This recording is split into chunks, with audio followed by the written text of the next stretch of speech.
Welcome to Jill Cameron Creations. Thanks so much for joining me today. Don't forget to hit subscribe so you don't miss a single thing.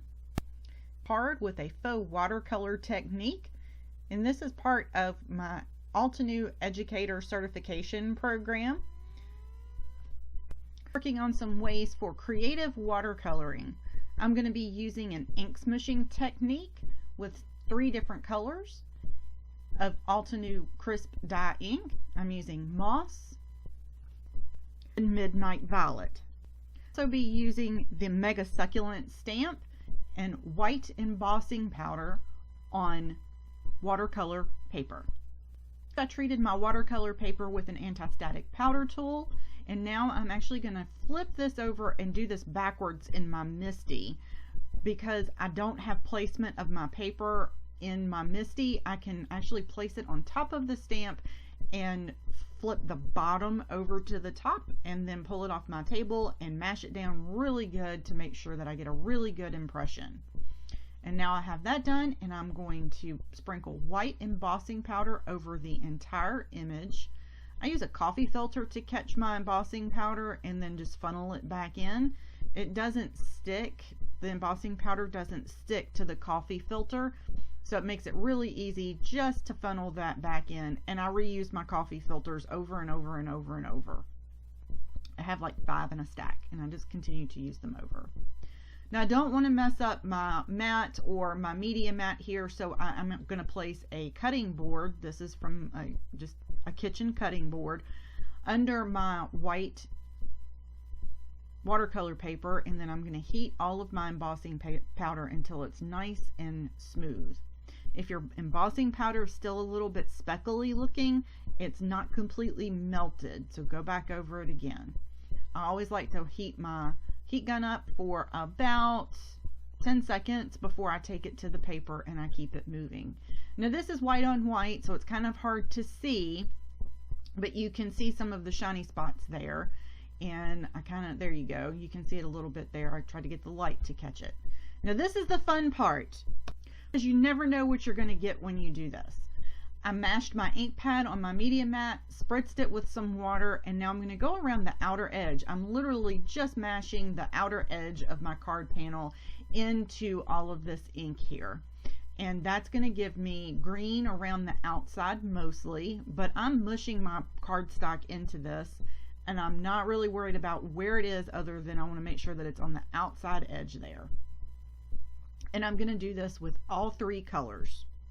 Now I could have done the ink smooshing first and then gone back and did my heat embossing, but I did my heat embossing first because I wanted to see the image come to life. Now I'm going to do the blue, and I'm going to bend my cardstock so that more of the middle is actually in the ink and less of the edge. I'm still going to cover up a lot of the edge, but I'm also getting a whole lot of that middle there, and still it's mixing on the paper, the different colors are. So I'm coming up with a different, like, teal color in some places, green in others, and blue in the middle. And now we're going to do the purple, and I'm just taking a damp paper towel and wiping up my mat in between each color here. This is all I'm doing. And now we're going to bend our cardstock completely, and I'm going to mash all of the color in. I love how this turned out, because you never know what you're going to get. I mean, you just truly never know how this is going to turn out. Now I could have taken a piece of regular watercolor paper or cardstock either and gotten up the rest of that ink there, but I didn't. And I wanted to blend this a little bit more, so I went ahead and spritzed the whole panel with water, and now I'm going to take a paper towel and soak up all of that extra, and that's what we're left with. Isn't that gorgeous? It's a little bit different. It's not all one simple color. It's complex. There's teal in there, and pinks and purples and greens. It's the entire rainbow of color in there, and I absolutely love it. I did dry both sides of this because the cardstock was pretty wet after I was done, and you want to make sure before you cut it or run it through a die cutting machine that the panel is completely dry. So there's our panel. And now we're going to go ahead and make our sentiment, and I'm just going to do a simple sentiment strip, and that is going to be from the Sentiment Strips stamp set from Altenew, and I'm white heat embossing on black cardstock. Mounting this card panel onto a white card base, and I'm going to actually cut my panel out first with a stitched rectangle frame. Different ways that you can create watercolor that look and feel without actually having to do watercolor, and this is such a fun way to do that because you never know what you're going to get. You can do this with different ink colors like I did here, or you can do this as a monotone card and do several of the same grouping of colors, like all blues or all purples or all greens, and have that monotone look to your cards as well. Or you can pull out your markers and actually color in and then spray it with water and let everything go together. You can do a completely wet panel and dip it into ink like I just did here. You can use re-inkers for this method.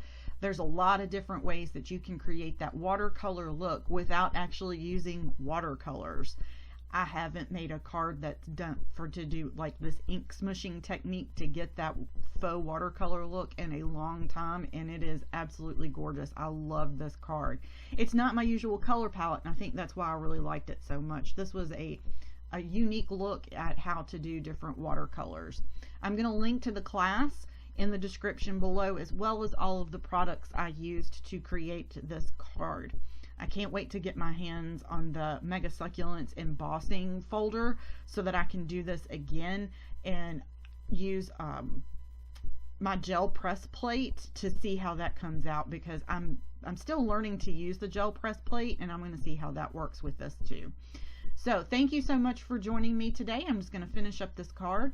I did not put any embellishments on this card other than the sentiment and pop this on the card front, because there's so much going on this card, and I just absolutely loved how it looked the way that it was with a little bit of foam tape. And when I put my card front on here, I realized that my card base was a little bit longer on one side than the other. My heavyweight cardstock seems to be a little out of square, and I literally will just pop that into my trimmer and trim off what I need to square that up. Use a little bit of glue on the back of this, and that's going to be it. No other embellishments. This card is gorgeous all on its own. So again, thank y'all for joining me today. I hope you enjoy this card and give it a try. Watercolor by Ink Smooshing. Have fun.